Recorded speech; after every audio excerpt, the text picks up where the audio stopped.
Après une saison sans remontée mécanique, le ski de rando connaît depuis plus d'un an une croissance sans pareille. Déjà à la mode depuis quelques années, la pratique continue donc de séduire. Pour les quelques fabricants, il a donc fallu se démener afin de répondre à la demande, un effort qui a permis une hausse de 30% de la production sur cette seule année 2020. Alors la courbe n'a pas fléchi, au contraire je pense que ça s'est accentué par rapport à l'année dernière. On est vraiment dans la continuité on va dire, d'une explosion de la demande sur le ski de rando et sur le splitboard.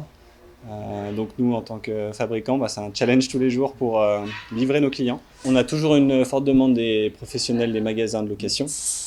D'ailleurs notre modèle de location est vraiment est vendu cette année, donc ça a eu une forte croissance là-dessus. Et puis des magasins qui ont démarré l'année dernière avec la location, qui cette année nous font confiance et nous prennent aussi des modèles de vente. Donc il y a un peu aussi cet effet-là qu'on retrouve cette saison. Ouais.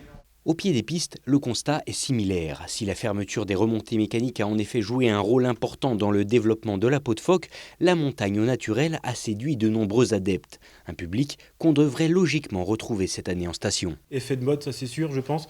Après, une partie a été quand même conquise par cette discipline et voudra, alors peut-être, au lieu d'aller sur les pistes de ski, qu'ils ont découvert l'année dernière avec le ski de rando, vont peut-être cette année prendre un guide ou un moniteur pour aller dans des secteurs un peu plus sauvages et faire de la vraie randonnée pour le coup.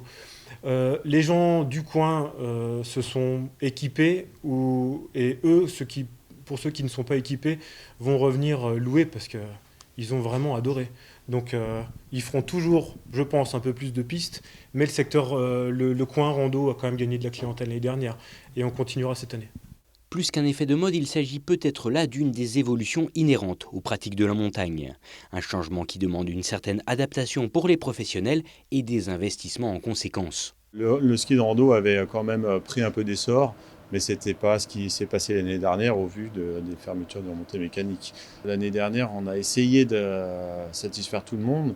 Effectivement, quand on a voulu faire un peu de réassort, tout le monde a été surpris par la forte affluence et surtout la demande de rando et de speedboard. Donc en voulant recommander un petit peu, les sociétés, les distributeurs ont vite été débordés et ils n'avaient plus de stock. Je pense que voilà, c'était une grande surprise. Si aujourd'hui la surprise est donc passée, il reste encore de nombreuses commandes à honorer. À la veille de l'ouverture de nombreux domaines skiables, tous les professionnels de la neige se tiennent en tout cas prêts, et ce, quelles que soient les demandes de leurs clients.